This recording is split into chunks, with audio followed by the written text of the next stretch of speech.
সাইয়েদনা আলী রাদিয়াল্লাহু তাআলা আনহু, সাইয়েদনা উসমান যুন-নূরাইন, বিষ্ণুনবীর মেয়ের জামাই উসমান রাদিয়াল্লাহু তাআলা আনহুর কাছে বিষ্ণুনবী দুই মেয়েকে বিয়ে দিয়েছিলেন। একজন মারা যাওয়ার পরে আরেকজন। বিষ্ণুনবী বলেছেন এরপরে আরেকটা থাকলে ওইটারও বিয়ে দিতা। সুবহানাল্লাহ পড়বেন না? দুইজন ছিল মেয়ের জামাই আর দুইজন ছিল শ্বশুর। সাইয়েদনা আবু বকর শ্বশুর, বিশ্বনবীর স্ত্রী আম্মাদান হাফসা রাদিয়াল্লাহু তাআলা আনহার বাবা ছিল সাইয়েদনা ওমর ফারুক। চিল্লায় করে আল্লাহ তাআলা, জান্নাতের পজিশন না, সাইয়্যিদু কুহুলি জান্নাত। জান্নাতে যত নারীরা যাবে, নারীদের সর্দারিনী হবে সাইয়্যিদাতুনা ফাতেমা রাদিয়াল্লাহু তাআলা। এই ফরিদপুরের যত ইয়াংস্টাররা তোমরা যারা জান্নাতে যাবে, তোমাদের লিডার হবে সাইয়েদনা হাসান আর হুসাইন রাদিয়াল্লাহু তাআলা আনহু। আর বয়স্ক মুরব্বীরা যারা জান্নাতে ঢুকবেন, আপনাদের লিডার হবে সাইয়েদনা আবু বকর আর সাইয়েদনা ওমর ফারুক রাদিয়াল্লাহু তাআলা। সুবহানাল্লাহ পড়তে পারলেন না? ওমর ফারুক সাধারণ কোনো ক্যারেক্টারিস্টিক্স নয়, ওনাকে আল্লাহ তাআলা নলেজও দিয়েছেন, আবার দিনদারিও দিয়েছেন। আমার তিনি ভাইয়েরা খেয়াল রাখবেন, কোনো আলেমের মধ্যে বা কোনো নেতার মধ্যে যদি এই দুইটার সমন্বয় আপনি পান, যে তার জ্ঞানও আছে আবার দিনদারিও আছে, হি belongs the knowledge and he belongs the তাকওয়া, সে গোটা বিশ্বকে জয় করে এসেছে। ঠিক কিনা? যার মধ্যে জ্ঞান আছে, যার মধ্যে তাকওয়া আছে, তার কেউ থামায় রাখতে পারে? ওমরে ফারুককে এই দুই নেয়ামত দিয়ে ধন্য করেছে কে? সহিহ বুখারীর বর্ণনা, বিশ্বনবী সাহাবীদের সামনে একটা স্বপ্নের কথা বলছেন। বিশ্বনবী বললেন, আমি স্বপ্নে দেখলাম আমার আঙ্গুলের ফাঁকা থেকে দুধ বের হচ্ছে, আমি তৃপ্তি সহকারে দুধ খেলাম। খাওয়ার পরে দেখলাম আঙ্গুলের মধ্যে একটু দুধ লেগে আছে। আমার আঙ্গুলে অতিরিক্ত লেগে থাকা দুধটা আমি ওমরে ফারুকের মুখের মধ্যে লাগিয়ে দিলাম।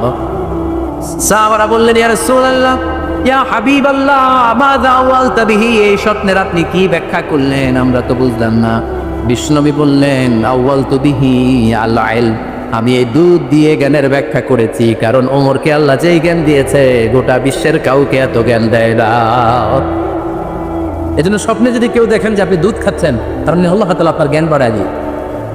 ওমর ফারুককে দুধ খেয়ে অতিরিক্ত দুধের অংশটা বিষ্ণুনবী আবু বকর রাদিয়াল্লাহু তাআলা আনহুর মুখে দেন নাই, সাইয়েদনা উসমানের মুখে দেন নাই, আলী রাদিয়াল্লাহু তাআলা আনহুর মুখে দেন নাই। স্বপ্নে ওই অতিরিক্ত লেগে থাকা দুধটা বিষ্ণুনবী ওমর ফারুকের ঠোঁটের মধ্যে লাগিয়ে দিয়েছে। এই হাদিস থেকে প্রমাণ হয় আল্লাহ তাআলা জ্ঞানের নেয়ামতে সাইয়েদনা ওমর ফারুককে ধন্য করেছে। আবার বুখারীর বর্ণনা, বিশ্বনবী সাল্লাল্লাহু আলাইহি ওয়াসাল্লাম আরেকটা স্বপ্নের বর্ণনা দিচ্ছেন।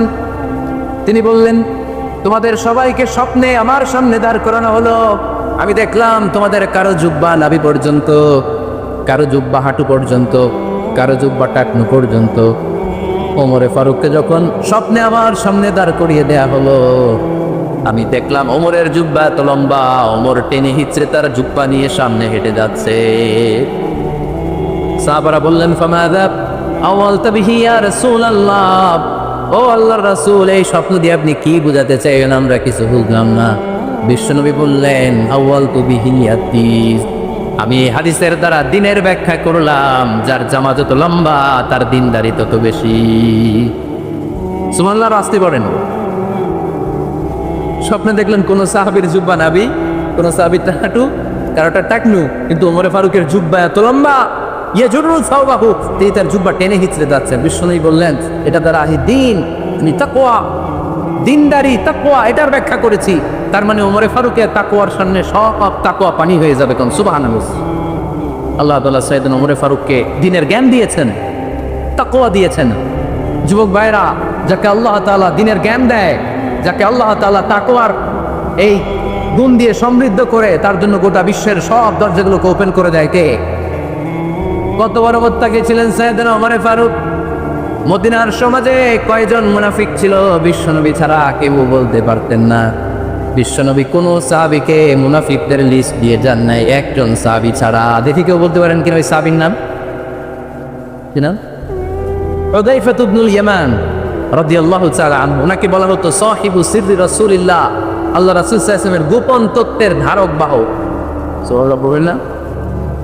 বিশ্বনবী ইন্তিকালের আগে মদিনার সমাজে মোট কয়জন মুনাফিক আছে, এই তথ্য আবু বকরকে বলেন নাই, ওমর রাদিয়াল্লাহু তাআলা আনহুকে বলেন নাই, উসমান রাদিয়াল্লাহু তাআলা আনহু, আলী রাদিয়াল্লাহু তাআলা আনহু, আশারাতুল মুবাশশিরিনা বিল জান্নাহ কোন সাহাবীকে বলেন নাই। শুধুমাত্র কেবলমাত্র একমাত্র হুযায়ফা ইবনুল ইয়ামান রাদিয়াল্লাহু তাআলা আনহুর কাছে মুনাফিকদের লিস্টে বিশ্বনবী দিয়ে দিয়েছে।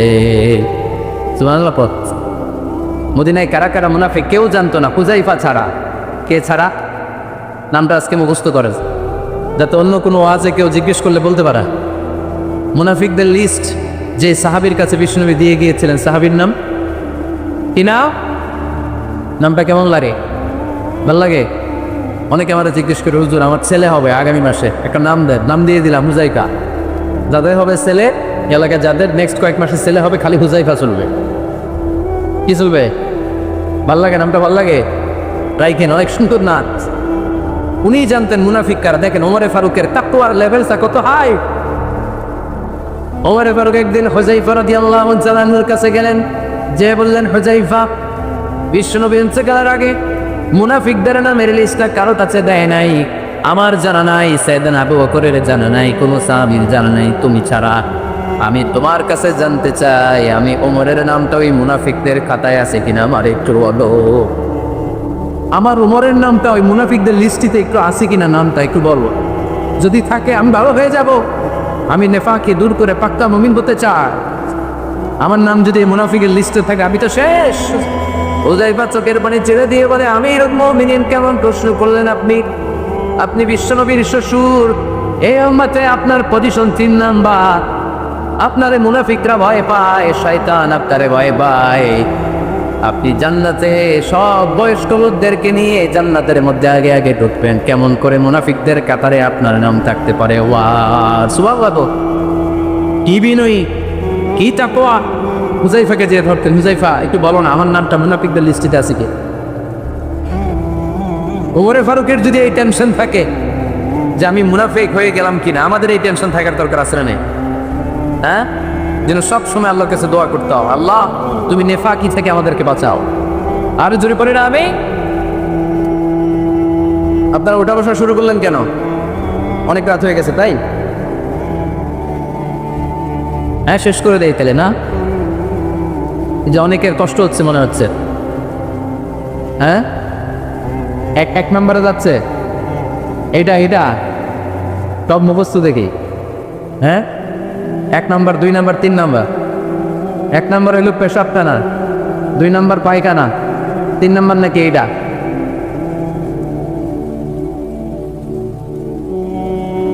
আসরা নাই না? সিগারেট কোনো মুসলমান খেতে পারে? সিগারেট বা টোবাকো প্ল্যান্টস থেকে তামাক পাতা ফরিদপুরে চাষ হয় নাকি? হয়। কোন থানায় হয় বেশি? হ্যাঁ, তামাক ক্ষেত যারা দেখছেন, কোনো বেড়া লাগানো লাগে? কেমন ছাগলেও মুখ দেন? যেটা ছাগলে খায় না, এটা কোনো মুমিন বান্দা খাইতে পারে? তো খান কিনা এগুলো কোথাও জিনিস? হ্যাঁ, এই পৃথিবীতে বিড়ি আর সিগারেটই একমাত্র খানা যেটা টয়লেটে ঢুকে খাওয়া যায়, তাই না? পৃথিবীতে সিগারেট আর বিড়ি একমাত্র খাবার। রাগ করবেন না যারা খান, রাগ করেন না। আবার একটু কমন সেন্সটা কাজে লাগানোর জন্য, চিন্তার জন্য বলতেছি।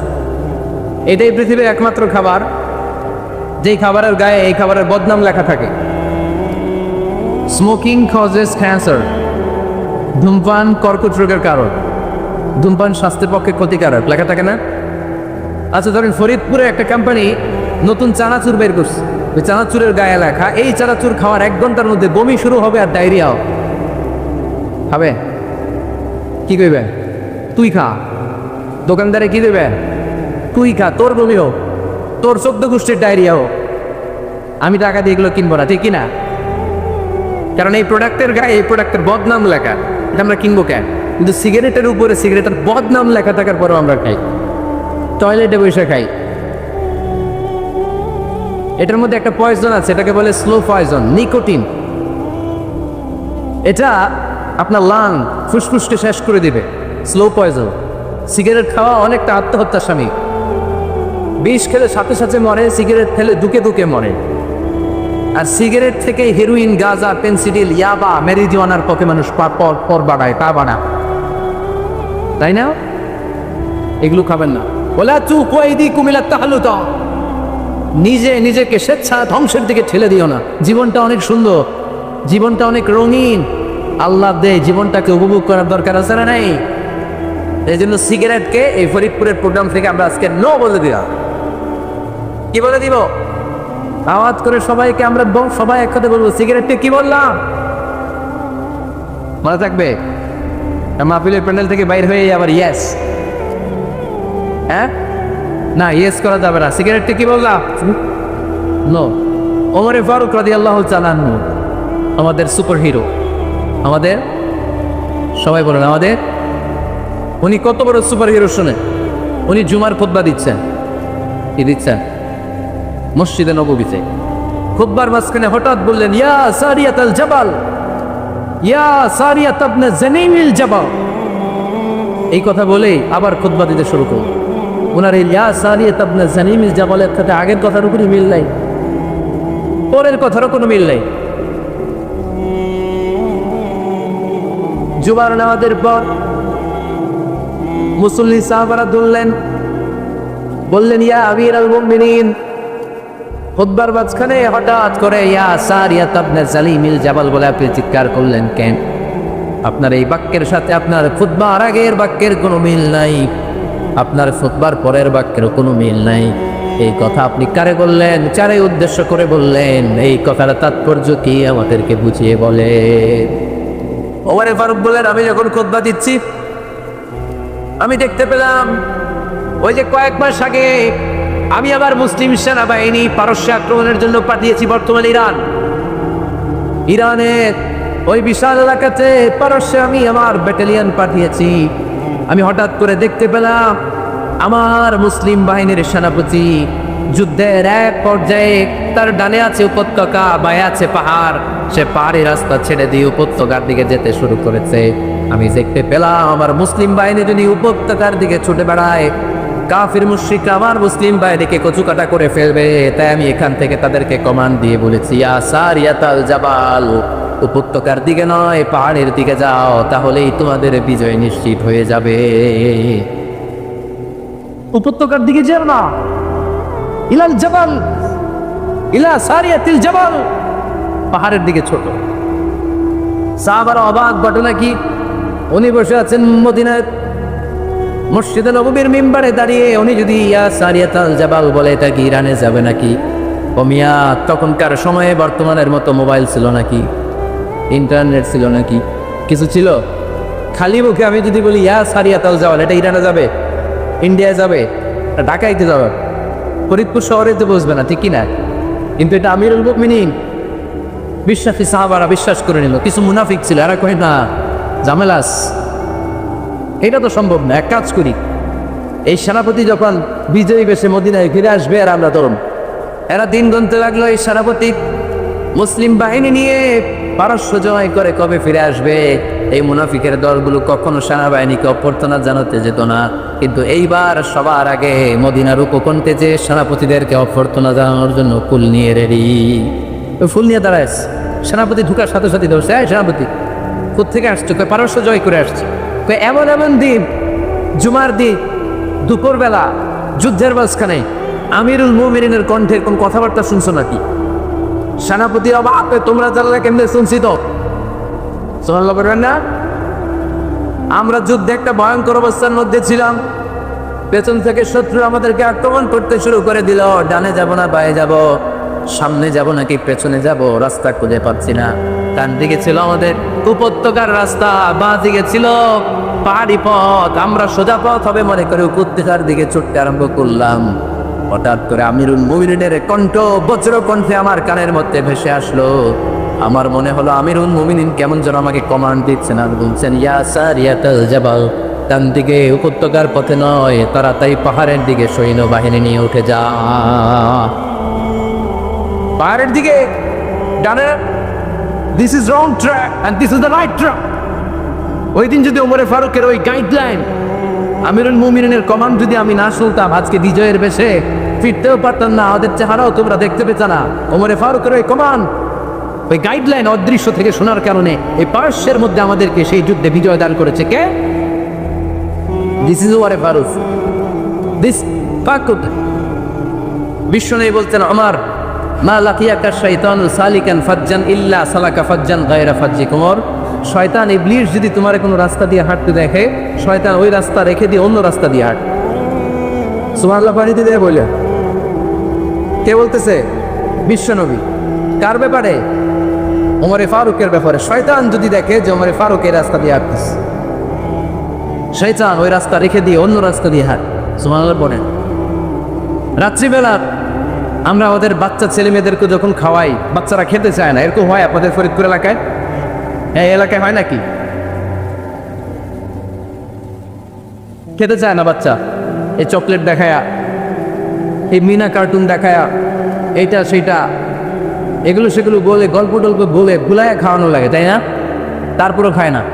আমারও ছোট মেয়ে আছে, খেতে চায় না, এইটা সেইটা এমনি সেমনি খাওয়ানো লাগে। তো শেষে না ফেরে মা বাবা বলতে বাধ্য হয়, ওই যে ভূত আসতেছে, ভূত, তাড়াতাড়ি তাড়াতাড়ি খাও, তাহলে যে ভূত ধরবে তো। ওই যে বাঘ আসতেছে, বাঘ, তাড়াতাড়ি খাইলে নাহলে বাঘে কামড়াবে। বলি না আমরা? আপনারা কি বলেন? দূর। আর কি বলেন? হ্যাঁ, আচ্ছা, এক এক জায়গায় এক এক আমরা বলি ভূত আসবে, বাঘ খাবে, ভাল্লুক খাবে, তাড়াতাড়ি খাও। মদিনাতে যখন ওমরে ফারুক আমিরুল মুমিনিন, মদিনার মায়েরাও বাচ্চাদেরকে খাওয়াতে পারতো না, ছোট্ট মেয়েদেরকে খাওয়াতে পারতো না, খাওয়া নিয়ে যন্ত্রণা করতো। বাচ্চারা যখন মদিনায় খেতে চাইতো না রাত্রিবেলায়, মদিনার মায়েরা বলতো তাড়াতাড়ি খাও, হা হুয়া ইয়াতি ওমর, হা হুয়া ইয়াতি ওমর, তাড়াতাড়ি খা, নাইলে ওই যে ওমর আসতেছে। ও this is our superhero সাইয়েদনা ওমর ফারুক রাদিয়াল্লাহু তাআলা। শুধু শয়তানি ভয় পেত না, মুনাফিকরাও ভয় পেত, জমের মতো ভয়। শুধু তাই না, আমাদের আম্মাজান বিষ্ণু ইসলামের স্ত্রীরাও ওমর ফারুককে ভয় পেত। সুবহানাল্লাহ করবেন না? মাঝে মাঝে বিষ্ণু ইসলামের সাথে আম্মাজান আয়েশার ঝগড়া হতো, হতো না? আপনাদের ফ্যামিলিতে ঝগড়া হয়? হয় না? হয় না? কার কার দেখি? ওরে আল্লাহ, অনেক আল্লাহর ওলি আছে এই জায়গায়, ঝগড়া হয় না? কি কথা কয় ঝগড়া হয়? আপনি বিশ্বনবীর ফ্যামিলিতে ঝগড়া হয়, আপনার ফ্যামিলিতে হয় না? মিষ্টি ঝগড়া, বিয়েতে হয়, আর ও বিয়েই করে নাই।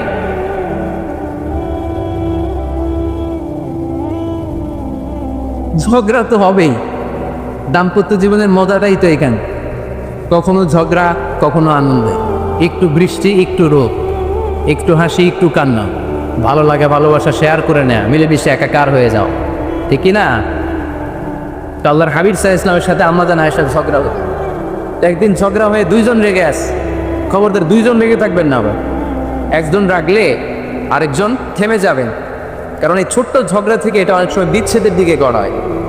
আমার প্রিয় ফরিদপুরবাসী, ভাবি রেগে গেলে আপনি রাগেন না, ওই দিন আপনি একটু ঠান্ডা থাকেন। আবার আপনি রেগে গেলে, আমার মাইকের আওয়াজ যদি ভাবিরা শুনেন, আপনারা রেগে যায় না, একটু ঠান্ডা থাকবেন। দুইজনে রেগে গেলে তো তৃতীয় বিশ্বযুদ্ধ শুরু হবে, তাই না? একজন রেগে গেলে আরেকজন ঠান্ডা, কারণ এই সামান্য ঝগড়া থেকে ইগোর কারণে এটা বিচ্ছেদ আর ডিভোর্স পর্যন্ত গড়ায়। আর শয়তান এখানে উস্কানি দেয়, কারণ ইমানদারদের ফ্যামিলি ভাঙতে পারলে শয়তান সবচেয়ে বড় খুশি হয়, আর ইমানদারদের ফ্যামিলি টিকে থাকলে খুশি হয়ে যায় কে? আম্মাজান আয়েশা রাদিয়াল্লাহু তাআলার সাথে বিষ্ণু ইসলামের ঝগড়া হতো মাঝে মাঝে। একবার ঝগড়া হলো, বিষ্ণু ইসলাম রাগ, আম্মাজান আয়েশাও রাগ। বিষ্ণুই বললেন, আয়েশা, ঝগড়া করে আর কতক্ষণ থাকবো, আসো মিটমাট করি। আয়েশা রাদিয়াল্লাহু বললেন, ঠিক আছে, মিটমাট করি। তো বিষ্ণু ইসলাম বললেন, মিটমাটের জন্য কারে ডাকবো? ওমরে ডাকি। কয় না, ওমরে না, ওমর গালিজ, ওমর অনেক রাগে, আমার ডর লাগে। কয় তাহলে তোমার আব্বারে ডাকি। কয়টা আনো, কি খুশি, মেয়েদের মধ্যে অভ্যাসটা আসলে নাই। তাহলে তোমার আব্বারে ডাকি। ডাকেন, ডেকে নিয়ে আসা হলো। আবু বকর রাদিয়াল্লাহু তাআলা আনহু দাঁড়ালেন, আম্মাজান আয়েশা দাঁড়ালেন, বিশ্বনবী দাঁড়ালেন। বিশ্বনবী বললেন, আয়েশা, তোমার আব্বা আসছে, এবার ঘটনা খুলে বলার পালা, তুমি বলবা নাকি আমি বলবো? আম্মাজান আয়েশা বললেন, আপনি বলেন। তবে ওয়ালা তাকুল ইল্লা হাক্কান, যেটা করছে ওইটাই বললেন, মিথ্যা কথা কইেন না। আবু বকর রাদিয়াল্লাহু তাআলা রেগে বেগে আগুন, কি এই কথা তুমি কেমন করে বলো? বিশ্বনবী কি মিথ্যা কথা কখনো বলবে? রেগে মেগে দিলেন মেয়ের গালে এক চড়। বানিয়ে বলতেছি না, মুসনাদ আহমদ ইবনে হাম্বলের হাদিস।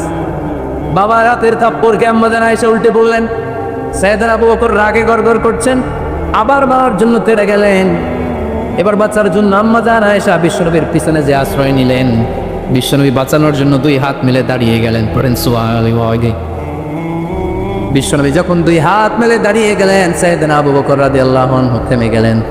সাইয়েদনা আবু বকর রাদিয়াল্লাহু তাআলা আনহু ঘর থেকে বের হয়ে বারান্দায় দাঁড়ালেন, পড়েন সুবহানাল্লাহ। এবার বিশ্বনবী আম্মাজান আয়েশার কাছে যেয়ে বলেন, ইয়া আয়েশা কাইফা রাআইতিনি আন তাসতুকি মিনার রাজুল, দেখছো কেমনে বাঁচাইলাম? আপনি না থাকলে বর্তমানে ফেলতো আজকে, আমি বাঁচাইছি তোমার, আমি আমার লগে ঝগড়া করে তুমি। লজ্জায় পড়ে আম্মাজান আয়েশা খিলখিল করে হেসে দিলেন, বিশ্বনবীও হেসে দিলেন। দুইজনের হাসির মধুর আওয়াজ শুনে সাইয়েদনা আবু বকর বাইরে থেকে অবাক, কিরে এতক্ষণ না ঝড় তুফান, এখন দেখি হাসি। সালাম দিয়ে অনুমতি নিয়ে ভিতরে ঢুকলেন, ঢুকে দেখেন আম্মাজান আয়েশাও হাসে, বিশ্বনবীও হাসে। এ হাসি দেখে আবু বকর রাদিয়াল্লাহু আনহু হেসে দিলেন, আরশের উপর থেকে খুশি হয়ে গেলেন কে?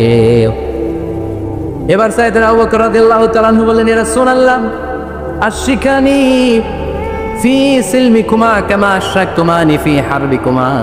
ও নবী, যুদ্ধ লাগলে, দুইজন যুদ্ধ লাগলে মীমাংসার জন্য যেমনি আমারে ডাকেন, এরকম হাসি আর আনন্দের মুহূর্ত আমার একটু ডাইকে।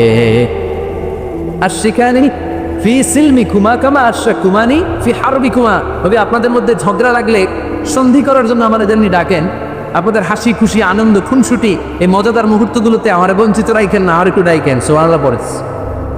এই মুসনাদ আহমদ ইবনে হাম্বলের হাদিস শোনার উদ্দেশ্য হচ্ছে, বিশ্বনবী প্রথমে ওমর ফারুকের নাম বলেছিলেন। সাইয়েদনা আয়েশা বলে, না আমি ডরাই, হাইবাত, this is called হাইবাত Omar.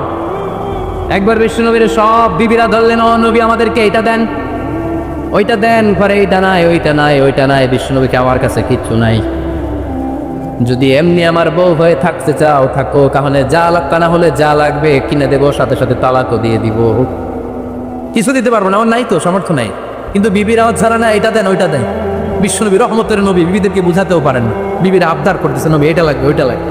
In the mean time বিশ্বনবী একজনের সালাম শুনতে পেলেন, কে যেন দরজায় দাঁড়িয়ে বলতেছে আসসালামু আলাইকুম। বিশ্বনবী দরজার দিকে তাকালেন, তাকিয়ে বললেন ওয়া আলাইকুম আসসালাম, আর বুঝতে পারলেন এটা আমার ওমরের সালাম। সালাম দেওয়ার পরে বিবিদের দিকে তাকায় দেখে একজন বিবিও নাই, সব অন্দরমহলের ভিতরে দৌড়। সুবহানাল্লাহ পড়তে পারলেন না? This is our super hero আমার। এরকম আমার একটা লাগবে, চিল্লায় বলেন কয়টা? একটা আমার গোটা বিশ্বকে সোজা করে দিবে, একটা আমার সবল আর দুর্বলের সব পার্থক্য দূর করে দিবে, মাজলুমের উপর জালিমের অত্যাচারের অবসান ঘটায় দিবে, ওটা বিশ্বটাকে সাম্য, মৈত্রী, ভালোবাসার ইনসাফ দিয়ে পরিপূর্ণ করে দিবে। সেই উমরের অপেক্ষায় আমি নিজের ছেলেকে 80টা বেত মেরেছেন। কয়টা? 80টা বেত মেরেছে। এই ব্যাপারে অনেকগুলো বর্ণনা পাওয়া যায়। সবচেয়ে সহি বর্ণনা হচ্ছে মুয়াত্তা ইমাম মালিকের বর্ণনা। ওমর ফারুক রাদিয়াল্লাহু তাআলা আনহুর ছেলে আব্দুর রহমান মারুফুন বিআবি শাহমা ছিলেন মিশরে, ওখানে নাবিজ খেয়েছিলেন। নাবিজ হচ্ছে আরব দেশের লোকেরা দুধের মধ্যে শক্ত খুরমা রাত্রেবেলা ঢেলে দিত, ঢেলে দিলে সারা রাত ওই খুরমার রসটা দুধের সাথে মিশে দুধটা লাল হয়ে যেত, এটারে সকালবেলা খেত, খুব সুস্বাদু, এটাকে বলে নাবিজ। কিন্তু এটা রাতে ভিজাইলে সকালেই খাইতে হয়, রেখে দিলে আবার একটু সমস্যা হয়, এটা অনেকটা তারির মতো হয়ে যায়, মাতলামি চলে আস। তো ওরে ফারুকের ছেলে নাবিজ খেয়েছেন, মদ খাননি, নাবিজ। কিন্তু নাবিজ খাওয়াতে সাকরান চলে এসেছে। সাকরান চলে আসাতে এটা যখন প্রমাণিত হয়েছে, আমর ইবনুল আস রাদিয়াল্লাহু তাআলা আনহু ওনাকে 80 বেত মেরেছেন মিশরে। 6 বেত নিয়ম হচ্ছে সবার সামনে, কিন্তু সবার সামনে না মেরে একটু গোপনে মেরেছে। এই তথ্য যখন ওমরে ফারুকের কাছে এসেছে, উনি বললেন না, মারতে হবে সবার সামনে, আলাদা মারলা কেন? ও মদিনায় ফিরে আসলে আমি আবার 80টা মারব। মদিনায় ফিরে আসার পরে সাইয়েদনা ওমরে ফারুক ওই আগের 80টারে আর ধরেন নাই, নিজ হাতে আবার 80টা বেত মেরেছে। এই বেত মারার 1 মাস পরে আবু শামা ইন্তেকাল করেছে। অনেক ঐতিহাসিক বলে এই বেতের আঘাতে মরেছে, কেউ কেউ বলেছে নিজের রোগের কারণে মরেছে। কিন্তু দিস ইজ দ্য ইনসাফ সিস্টেম অফ আমা। নিজের ছেলে বলে ছেড়ে দেয় নাই। এখন নিজের ছেলে হলে 7 খুন মাফ, না তার ছেলে হলে 10 খুন মাফ, এলাকার মরণের ছেলে হলে 10 খুন মাফ। ও পার্সিয়ালিটি ইসলাম, ইসলামে পার্সিয়ালিটি নাই। আপনি নেতার ছেলে হন, আপনি বিজনেস ম্যাগনেটের ছেলে হন, আপনি যেই হন না কেন, ইসলামের দৃষ্টিতে সবাই সমান। চিল্লায় বলেন ঠিক কিনা? বনু মখজুমিয়া গোত্রের এক নারী চুরিতে ধরা পড়ল। সাহাবারা বললেন, নবী মদিনার সবচেয়ে ভেরি প্রেস্টিজিয়াস এন্ড ডিগনিফাইড ফ্যামিলির মেয়ে, আপনি হাত কাইতেন না। ইসলামের নিয়ম চুরি করলে কি কেটে দাও? বিষ্ণু বললেন, বলো কি? হাত না কাটার জন্য তোমরা আমাকে রেকমেন্ড করছো? এটা আল্লাহর আইন, পৃথিবীর কেউ রেকমেন্ড করলো শোনার ক্ষমতা আমার নাই, কারণ আইনটা দিয়েছে কে? লাউ কানাত ফাতিমাতু বিনতি মুহাম্মাদিন সারাকাত লাকাতা মুহাম্মাদুন ইয়াদাহা। আরে বনু মাকসুমিয়া মেয়ে তো দূরের কথা, আমার কলিজার টুকরা ফাতেমাও যদি আজ চুরিতে ধরা পড়তো, তার হাত কেটে দিতে আমি 1 মিনিটও দেরি করতাম না। দিস ইজ ইসলাম। এই হচ্ছে উমরে ফারুকের মানাকিব। এরকম উমরে ফারুক কয়টা লাগবে? আওয়াজ করে বলতে হবে, কয়টা লাগবে? একটা লাগবে। এই সাইয়েদনা উমরে ফারুক মদিনার প্রথম চিফ জাস্টিস ছিলেন। সর্বপ্রথম ওনার পরামর্শে সাইয়েদনা আবু বকর রাদিয়াল্লাহু তাআলা আনহু কোরআনকে সংকলন করেছে। আমরা এই যে কোরআন পড়ি 30 পারা, এমদাদিয়া লাইব্রেরির 114টা সূরা, কত সুন্দর সন্নিবেশ করা হয়েছে, এখানে সাজানো হয়েছে। আল্লাহর হাবিব সাল্লাল্লাহু আলাইহি ওয়াসাল্লামের সময় কি এরকম কোরআন ছিল নাকি? ছিল না। খেজুর পাতার মধ্যে, গাছের বাকলের মধ্যে, ওটের বড় হাড্ডির মধ্যে আর পাথরের মধ্যে খোদাই করা কোরআন ছিল। সাইয়েদনা আবু বকরের সময় রাদিয়াল্লাহু তাআলা আনহুর সময় যুদ্ধ হলো, 70 জন হাফেজ সাহাবী ইন্তেকাল করলেন। সাইয়েদনা আবু বকর রাদিয়াল্লাহু তাআলা আনহুকে ডেকে ওমরে ফারুক, এইভাবে হাফেজে কোরআন সাহাবীরা যদি দুনিয়া থেকে বিদায় হয়ে যায়, আল্লাহর কোরআনও তো বিদায় হয়ে যাবে। আমার পরামর্শ হলো আপনি সব বয়োজ্যেষ্ঠ সাহাবীদেরকে একসাথে করে কোরআনের সব কাগজগুলোকে একসাথে করে একটা নির্ধারিত কপির মধ্যে কোরআনকে সংকলন করে ফেলে। সাইয়েদনা আবু বকর বললেন, যেটা আমার নবী করে না, এটা আমি কেমনে করি? কিন্তু ওমরে ফারুক নাসরবান্দা বলে না, এটা করলে কোনো খারাপ হবে না, ভালোই হবে। মুসলিম উম্মার জন্য এক জায়গায় কোরআন সন্নিবেশিত থাকবে, আপনি করেন। সাইয়েদনা আবু বকর রাজি হয় না, ওমরে ফারুকও ছাড়ে না। ওমরে ফারুক বলতে বলতে বলতে বলতে এমন ভাবে সাইয়েদনা আবু বকর রাদিয়াল্লাহু তাআলা আনহুকে ধরলেন, সব শেষে সাইয়েদনা আবু বকর ওমরে ফারুকের কথায় কোরআন সংকলনে রাজি হয়ে গেলেন। করেন সুবহানাল্লাহ। উনি বললেন, ওমর যখন আমাকে বারবার বুঝাতে লাগলো, আল্লাহ তাআলা আমার হৃদয়টা ওমরের কথা শোনার জন্য খুলে দিলেন। আল্লাহ তাআলা কেমন যেন আমাকে ইলহাম করলেন, আবু বকর করো, এই কাজের মধ্য দিয়ে আমি আমার কোরআনকে গোটা বিশ্বে জীবিত রেখে দেব। This is of.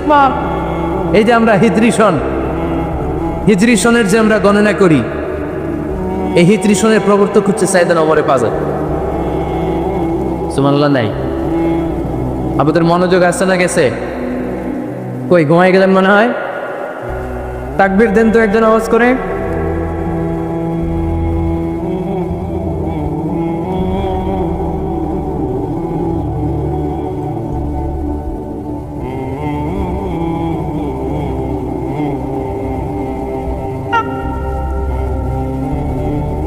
মাশাআল্লাহ মাশাআল্লাহ। বসেন বসেন, এখনই শেষ করে দেব কিছু সময়ের মধ্যে। আমরা একসাথে বিদায় নেব ইনশাআল্লাহ। ওটা বসে করবেন না, ওটা বসে করবেন না, বসেন। সাইয়েদনা ওমরে ফারুক এই হিজরি সনের গণনা শুরু করেছে। সাহাবারা বলল, আমিরুল মুমিনিন, খ্রিস্টানদের ঈসাই সন আছে, আমাদের মুসলমানদের কোনো সন নাই। আমাদের একটা সন থাকলে আমাদের জিজিয়া নিতে, আমাদের যাকাতে টাকা উত্তোলন করতে অনেক সুবিধা হবে। ওমর ফারুক বললেন, তাহলে কোন সালকে হিজরি, কোন সালকে মুসলিম সাল হিসেবে আমরা ঘোষণা দিতে পারি? একজন বলল, আমার নবী যেই সালে জন্মগ্রহণ করেছেন ওই সালে। ওমর ফারুক বললেন, না, আমার নবীর জন্ম আমাদের জন্য খুশির দিন, কিন্তু এটা আমাদের জন্য প্রেরণা নয়। প্রেরণা নবীর কাজে, ঠিক কিনা? আরো কিছু সাহাবারা বললো, তাহলে যেই সালে আমার নবী ইন্তেকাল করেছে ওইটারে প্রথম সাল ধরে। ওমর ফারুক বললেন, না, যেদিন তিনি ইন্তেকাল করেছেন এটা আমাদের দুঃখের দিন, এটা আমাদের প্রেরণা নয়। আমাদের প্রেরণা হচ্ছে বিষ্ণুনবীর ত্যাগ, তিতিক্ষা আর কাজের মধ্য দিয়ে। জোরে কোন ঠিক কিনা? ওমর ফারুক বললেন, যেদিন বিশ্বনবী ইসলাম রক্ষায় নিজের মাতৃভূমি ছেড়ে মক্কা থেকে মদিনায় গিয়েছেন, ওই দিনটাকে হিজরি প্রথম দিন ধরে আমরা হিজরি সাল গণনা করে শুরু করে দেব। ওইটাই হচ্ছে হিজরি সন। সেখান থেকে হিজরি সনের প্রবর্তন করেছেন সাইয়েদনা ওমর ফারুক রাদিয়াল্লাহু তাআলা আনহু। এই যে স্টেট গভর্নমেন্ট, এই যে প্রিজন, জেলখানা, ক্যান্টনমেন্ট, সচিবালয়, গণভবন, বঙ্গভবন, মুক্তিযোদ্ধাদের ভাতা, রাষ্ট্রীয় ভাতা, এই সব নিয়ম কানুন সাইয়েদনা ওমর ফারুক তার রাষ্ট্রীয় আমলে তিনি নিজে করেছেন। চিল্লায় পড়ে আল্লাহু আকবার। মুসলমানদের আলাদা কারেন্সি, নিজস্ব মুদ্রা ব্যবস্থা নিজে চালু করেছেন। সৈনিকদের মধ্যে যারা বিবাহিত, প্রতি 6 মাস অন্তর অন্তর 1 মাসের ছুটি কাটাতে তারা ফিরে আসবে, সাইয়েদনা ওমর ফারুক চালু করেছেন। চিল্লায় আওয়াজ করে পড়ে আল্লাহু আকবার। এই যে আমরা 20 টাকা সালাতুত তারাবি পড়ি রমাদানে, পড়েন না আপনারা? এটা সাইয়েদনা ওমর ফারুক চালু করেছে। সুবহানাল্লাহ পড়তে পারলেন না? কোরআনে মোট 22টা আয়াত আছে যেখানে সাহাবারা ইনডিসিশনে ভুগছিল। বিশ্বনবীর মত একটা, ওমরে ফারুকের মত আর একটা। এই 22 জায়গায় আল্লাহ তাআলা বিশ্বনবীর মতের পক্ষে আয়াত নাজিল না করে ওমরে ফারুকের মতের পক্ষে কোরআনের আয়াত নাজিল করে। আওয়াজ করে পড়েন আল্লাহু আকবার। এদিকে উঠলেন কেন আপনারা? যারা উঠছেন আমার দিকে তাকান। ঢুকতেছে বাইরে থেকে ঢুকতেছে, বাইরে থেকে লোকজন ঢুকতেছে ভিতরে। কিছু ভিতরে ঢুকতেছে, কিছু বাইরে দিচ্ছে না।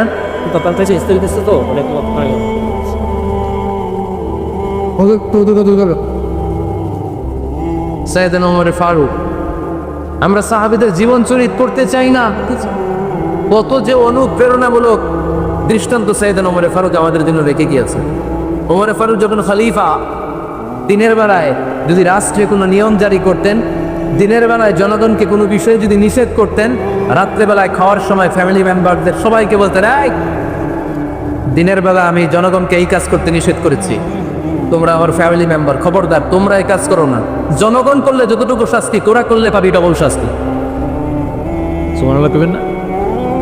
আমাদের নেতারা ওই বাড়ির বিচার করে, ওই বাড়ির মাইয়ার বিচার, ওই বাড়ির পোলার বিচার, নিজের পোলা গাঞ্জা টানে আসরা নাই, নিজের মেয়ে অপরাধ করে আসরা নাই। কি নেতা ছিলেন ওমর ফারুক? আগে নিজের ঘর সামলিয়েছেন, আগে নিজেকে সামলিয়েছেন, নিজের ঘর ঠিক করেছেন। বলেছেন জনগণ করলে যত ব্যাধ, তোরা করলে ডবল ব্যাধ। This is call leader, this call leader, ঠিক কিনা? এক বাবা এসে বললেন, ওমর ফারুক আমার ছেলে কথা শুনেছে বেআদব। ওমর ফারুক ছেলেরা ডাকলেন, বাবা তুমি তোমার আব্বা যাদের কথা শোনো না, এটা তো কবিরা গুনাহ। ছেলে বলে, ওমর ফারুক সব দায় দায়িত্ব আল্লাহ ছেলে মেয়েদেরকে দিয়েছে, বাবা মাকে কোনো দায়িত্ব দেয়নি। ওমর ফারুক বললেন, অবশ্যই দায়িত্ব দিয়েছে। তাহলে বলেন আমার বাবার দায়িত্ব কি? উনি বললেন, প্রাইমারিলি প্রথমত 3 দায়িত্ব। আইয়ান চাকিয়া উম্মা, পৃথিবীর প্রতিটি বাবার উচিত ছেলেদের মেয়েদের জন্য ভালো মায়ের ব্যবস্থা করা। 2 নম্বরে আইয়কসিনা ইসমা, সুন্দর তার একটা নাম রেখে দেয়া। 3 নম্বর ইউআল্লিমাহুল কিতাব, তার আল্লাহর কিতাব শিক্ষা দেওয়া। এবার ছেলেকে আমার আব্বা 3টার একটাও করে নেই। এবার ওমর ফারুক রেগে গেলেন, বাবার কাঁধে ধরলেন, বললেন তুই ছেলের জন্য বিচার নিয়ে আসলি, তোর 3টা দায়িত্বের একটা অতি পালন করিস নাই। ছেলে বলে, আমিরুল মুমিনিন, আমার মা নর্তকী, আমার মা মাজুসি, আমার মায়ের মধ্যে কোনো আদব কাদব নাই, সুন্দরী রেখে আমার মা রে বাবা বিয়ে করছে, আমার মায়ের কাছ থেকে জীবনে কিছু শিখি নাই। 2 নাম্বার সাম্মানি খানফাসা, আমার বাবা আমার নাম রেখেছে চামচিকা। কি নাম রাখছে? এটা নাম হইলো একটা, এরকম উল্টাপাল্টা নাম আছে না? নাই না, এগুলো রাখবেন। আব্দুল্লাহ রাখবেন, আব্দুর রহমান রাখবেন। আরেকটা কি বলছি আজকে? হুযায়ফা রেখে দিই, পারবেন? ওয়ালাম ইউআল্লিমনি হারফাম মিন কিতাবিল্লাহ আমিরুল মুমিনিন, শুধু তাই না, আল্লাহর কোরআনের একটা অক্ষর আমার বাবা কোনোদিন আমারে শিক্ষা দেয় না। ওমর ফারুক রেগে গেলেন, এবার বাপের কান্দে ধইরা মারতে শুরু করলো। তুই পোলার নামে বিচার নিয়ে এসছিস, তোরে বাইর দিব আগে।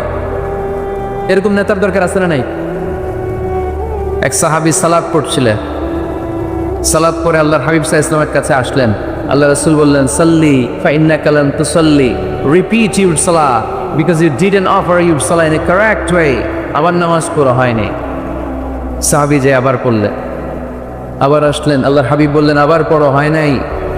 সাহাবী পরে আসলেন, আল্লাহর হাবিব বললেন, সাল্লি ফাইন্নাকা লাম তুসাল্লি, আবার নামাজ পড়া হয় নাই। এবার সাহাবী এসে কেঁদে দিলেন, এসে বললেন, ইয়া রাসূলুল্লাহ, এর চেয়ে ভালো তো আমি পড়তে পারি না।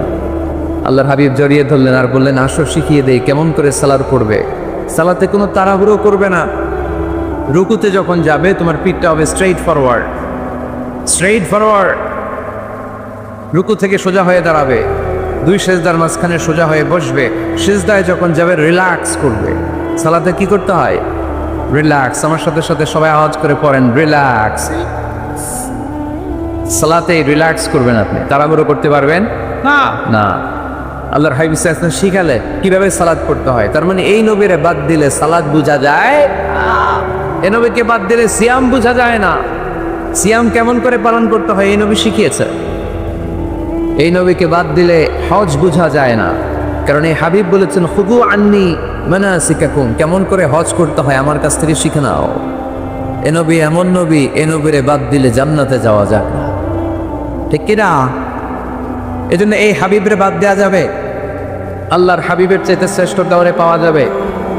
আমার নবীর চাইতে বিশ্বস্ত কেউ আছে?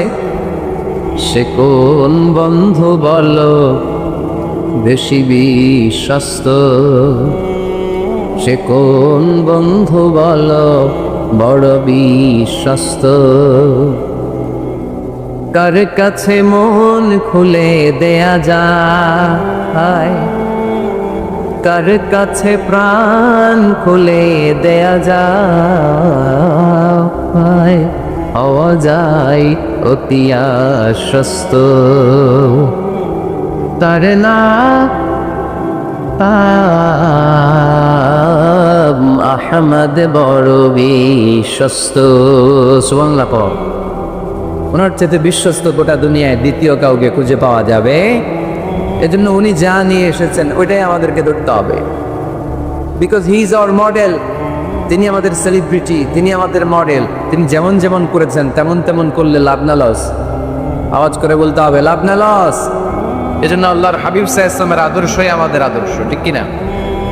ওমা আতাকুমুর রাসূলু ফাখুযুহু ওমা নাহাকুম আনহু ফান্তাহু। Whatever he brings to it, take it. Whatever he forbids, abstain from it. তিনি যা নিয়ে এসেছেন ধরো, তিনি যা নিষেধ করেছেন ছাড়ো। করা যাবে? আমি প্রশ্ন করে উত্তর দেন। তিনি যা নিয়ে এসেছেন ধরো। আওয়াজ করে বলবেন তিনি যা নিয়ে এসেছেন, তিনি যা নিষেধ করেছেন এতেই কল্যাণ, দুনিয়াতেও কল্যাণ, আখিরাতেও কল্যাণ, ঠিক কিনা? যা নিয়ে এসেছেন এতে বারাকা, যা নিয়ে এসেছেন এতে কল্যাণ, যা নিয়ে এসেছেন এতে রাহমা। যেটা নিষেধ করেছেন ওটার মধ্যে গজব, ঠিক কিনা? যেটা নিষেধ করেছেন ওটার মধ্যে ক্ষতি, যা তিনি বারণ করেছেন ওইটাতে লস। আমরা লসের খাতায় নাম তুলতে চাই না। এই জন্য আল্লাহর হাবিব সাল্লাল্লাহু আলাইহি ওয়াসাল্লাম যা নিয়ে এসেছেন আমরা সেটাই ধরবো, যা থেকে তিনি বারণ করেছেন ওটা ছাড়বো। আমি খুতবার শুরুতে এই আয়াতটাই তেলাওয়াত করেছি। আল্লাহ ইরশাদ করছেন ওমা আতাকুমুর রাসূলু ফাখুযুহু ওমা নাহাকুম আনহু ফান্তাহু। তোমাদের নবী যা নিয়ে এসেছেন ধরো, যা নিষেধ করেছেন ছাড়ো, কারণ তিনি তোমাদের মডেল।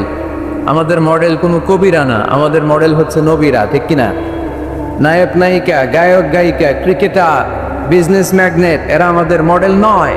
আমাদের মডেল হচ্ছে বিশ্বনবী মুহাম্মদ সাল্লাল্লাহু আলাইহি ওয়াসাল্লাম। ইউরোপে, খোদ ইউরোপে বর্তমানে এই নামটা সবচেয়ে বেশি জনপ্রিয়, MUHAMMAD। সুবহানাল্লাহ পড়বেন না? সবচেয়ে জনপ্রিয় নাম কি? মুহাম্মদ। কারণ ইউরোপের ইয়াং সোসাইটি, মুসলিম ইয়াং সোসাইটির ছেলেরা এমনভাবে তারা দাওয়াতি কাজ করতে শুরু করেছে, বিষ্ণু ঈসা ইসলামের নামটা গোটা ইউরোপ জুড়ে ছড়িয়ে পড়েছে। কিছু ছেলে ক্লিনলিনেস অ্যাওয়ারনেস ক্যাম্পেইন করেছে, পরিচ্ছন্নতা অভিযান, যেখানেই ময়লা ক্লিন করে কিন্তু কোনো কথা বলে না। প্রত্যেকে একটা টি শার্ট গায়ে দেয়, একটা গেঞ্জি পরে, ওই টি শার্টের পেছনে লেখা থাকে MUHAMMAD, মানে কি? মুহাম্মদ। যারাই তাদের কার্যক্রম দেখে তারা দেখে তাদের গেঞ্জির পিছনে লেখা MUHAMMAD। কি চমৎকার আইডিয়া! ইউরোপিয়ান লোকদের মাথায় চিন্তা, কারা এরা, এত ভদ্র কেন, কেন এত পরিচ্ছন্নতার অভিযান করে, আর তাদের গেঞ্জির পিছনে এই শব্দটা লেখা কেন, MUHAMMAD? Who is this? Who is this personality? We don't know anything about it. আমরা তো কিছু জানি না ওনার ব্যাপারে। দেন দে সার্চ ইন গুগল। তারা গুগল করে, ইন্টারনেটে সার্চ দেয় মুহাম্মদ লিখে, ইন্টারনেট তাদেরকে মুহাম্মদ সাল্লাল্লাহু আলাইহি ওয়াসাল্লামের জীবনী দিয়ে দেয়। তারা মনের অজান্তে বিশ্বনবীর জীবনী জেনে বিশ্বনবীর আশেক হয়ে যায়, বিশ্বনবীর প্রেমে পাগল হয়ে যায়। যাদের নসিব ভালো অনেকে কালিমা পড়ে মুসলমান হয়ে যায়। এই জন্য বিশ্বনবী সাল্লাল্লাহু আলাইহি ওয়াসাল্লাম তিনি হচ্ছেন আমাদের মডেল, ঠিক কিনা? তিনি যা এনেছেন সেটা আমরা ধরবো, তিনি যা নিষেধ করেছেন সেটা আমরা ছাড়বো। আমরা যদি আল্লাহর ভালোবাসা পেতে চাই, বিশ্বনবী সাল্লাল্লাহু আলাইহি ওয়াসাল্লামের আনুগত্যের দরকার আছে না নাই? এজন্য আল্লাহ বললেন কুলিন কুনতুম তুহিব্বুনাল্লাহা ফাত্তাবিউনি ইউহিব্বুকুমুল্লাহ ওয়া ইয়াগফির লাকুম যুনুবাকুম ওয়াল্লাহু গফুরুর রহিম। আল্লাহকে যে পাইতে চায়, হযরতকে ভালোবেসে আরশ কুরসি লৌহ কালাম না চাইতে পেয়েছে সে। রাসূল নামে রশি ধরে যেতে হবে আল্লাহর ঘরে, নদী তরঙ্গে যে পড়েছে ভাই দরিয়াতে সে আপনি মেশে, আজরাতের অনুসরণে আরশ কুরসি লৌহ কালম না চাইতে পেয়েছে সে। সুবহানাল্লাহ বলে। এই জন্য আল্লাহর হাবিব সাল্লাল্লাহু আলাইহি ওয়াসাল্লামের ভালোবাসা আমাদের অন্তরে থাকার দরকার নেই, তাহলেই আল্লাহর ভালোবাসা পাওয়া যাবে, ঠিক কিনা? আজকে আমরা কোরআনের আলোকে আল্লাহর হাবিব সাল্লাল্লাহু আলাইহি ওয়াসাল্লামকে চিনব। আমরা কোরআন থেকে জানার চেষ্টা করব তিনি কেমন ছিলেন। কোরআনুল কারীম থেকে যদি আমরা বিশ্ব ইসলামের পরিচয় জানতে চাই, কোরআন সর্বপ্রথম আল্লাহর হাবিবের যে পরিচয়টা আমাদেরকে দিবে, কোরআন বলবে তিনি হচ্ছেন রাসূলুল্লাহ। আমাদের প্রিয় নবীর সবচেয়ে বড় টাইটেলের নাম কি? রাসূলুল্লাহ। সবাই আওয়াজ করে পড়বেন, টাইটেলটার নাম কি? পৃথিবীতে এর চেয়ে বড় টাইটেল আছে? এমপি বলেন, মন্ত্রী বলেন, যাই বলেন না কেন, ধনকুবের বলেন, রাসূলুল্লাহর উপরে কোনো টাইটেল নাই, ঠিক কিনা? এর কারণ কেউ চাইলেই রাসূলুল্লাহ হতে পারে না। হতে পারে? আমরা সবাই মিলে যদি একজনের ভোট দেই, উনি তো রাসূল হয়ে যাবে, তাই না? হবে না? ভোট দিয়ে রাসূল বানানো যায় না? আমাদের মানব জাতির সাথে যদি জিন জাতি একাত্মতা পোষণ করে, মানব জাতি আর জিন জাতিও যদি ভোট দেয়, তাহলে তো রাসূল হবে। ফেরেশতারা যদি বলে আমরাও আছি সাথে, তাইলেও রাসূল বানানো যাবে না। তার মানে রাসূল ইলেকশনে হয় না, রাসূল হয় সিলেকশনে। আর সিলেক্ট করেন কে? আল্লাহু ইয়ালামু হাইসু আ'লামু হাইসু ইয়াজআলু রিসালাতা। আল্লাহই ভালো জানেন তিনি কাকে রাসূল বানাবেন। এজন্য চাইলেই রাসূল হওয়া যায় না, ভোট দিয়ে রাসূল বানানো যায় না। রাসূল সিলেক্ট করেন একজন, চিল্লায় বলেন তিনি কে? এজন্য কালামুল্লাহ মাজিদে বিশ্বনবীর সর্বপ্রথম যে পরিচয়টা পাওয়া যায়, কোরআন আমাদের সামনে আমাদের নবীর পরিচয় করিয়ে দিচ্ছেন, মুহাম্মাদুর রাসূলুল্লাহ। والذين معه أشداء على الكفار رحماء بينهم। কোরআন সর্বপ্রথম বিশ্বনবীর পরিচয় আমাদের সামনে তুলে ধরলেন আর বলল, কোরআন আমাদেরকে জানিয়ে দিল আমাদের প্রিয় নবীর প্রথম টাইটেল হলো তিনি হলেন রাসূলুল্লাহ সাল্লাল্লাহু আলাইহি ওয়াসাল্লাম। তাহলে আল্লাহর হাবিব সাল্লাল্লাহু আলাইহি ওয়াসাল্লামের প্রথম পরিচয় রাসূলুল্লাহ। আওয়াজ করে বলেন তো, প্রথম পরিচয় কি? রাসূলুল্লাহ। তিনি আল্লাহর বার্তাবাহক, আল্লাহ তাআলার পক্ষ থেকে বাণীবাহকের কাজ তিনি করেন। কিন্তু আমার নবী এতটাই বিনয়ী ছিলেন, এতটাই হাম্বল ছিলেন, আউট অফ হাম্বলনেস তিনি নিজেকে রাসূল বলে পরিচয় করে দেবার আগে তিনি নিজেকে আল্লাহর দাস বা গোলাম বলে পরিচয় দিতেন। পড়েন সুবহানাল্লাহ। বিনয়ের কারণে তিনি বলতেন, ইন্নী আব্দুল্লাহি ওয়া রাসূলুহু, নিশ্চয় আমি আল্লাহর দাস, নিশ্চয় আমি আল্লাহর গোলাম, তারপর আমি আল্লাহর রাসূল। আল্লাহর হাবিব যখন আল্লাহর কাছে দোয়া করতেন, আল্লাহর হাবিব বলতেন, আল্লাহুম্মা ইন্নী আবদুক ওয়া ইবনু আবদিক ওয়া ইবনু আমাতিক নাসিয়াতি বিয়াদিক। আল্লাহর হাবিব বলছেন, আল্লাহ আমি আপনার গোলাম, শুধু আমি আপনার গোলাম নই, আমি গোলামের ঘরের গোলাম। আল্লাহু আকবার। আমার বাবা আব্দুল্লাহ আপনার গোলাম, আমার দাদা আব্দুল মুত্তালিব আপনার গোলাম, আমার দাদার বাবা তিনিও আপনার গোলাম, আমার মা হলো আপনার বান্দি। সুবহানাল্লাহ পড়ে। তাহলে তিনি রাসূল হওয়ার পরেও তিনি নিজেকে গোলাম বলে পরিচয় দিতেন, দাস বলে পরিচয় দিতেন। আমরাও যখন সালাতে তাশাহুদে পড়ি, আশহাদু আল্লা ইলাহা ইল্লাল্লাহ ওয়া আশহাদু আন্না মুহাম্মাদান আবদুহু ওয়া রাসূলুহু, তিনি আল্লাহর আবদ, তিনি আল্লাহর দাস, তারপরে তিনি আল্লাহর রাসূল। বিনয়ের কারণে আল্লাহর হাবিব সাল্লাল্লাহু আলাইহি ওয়াসাল্লাম পরে রাসূল হিসেবে পরিচয়টা পেশ করতেন। আগে বলতেন আমি আল্লাহর গোলাম, আমি আল্লাহর। তিনি দোয়া করতেন, আল্লাহ আমি আপনার গোলাম, গোলামের ঘরের গোলাম, বান্দির ঘরের গোলাম। আল্লাহ আমার মাথার চুলের ঝুঁটি আপনার হাতের মুঠোয়, আপনি যেদিকে টান দিবেন আমি ওদিকে যেতে বাধ্য। আপনি ডানে টানলে আমি ডানে যাই, আপনি বায়ে টানলে আমি বায়ে যাই, যেখানে নেবেন আমি ওখানেই যেতে বাধ্য, ঠিক কিনা? আউট অফ হাম্বলনেস, বিনয়ের কারণে। কি বিনয়ী ছিলেন বিষ্ণু।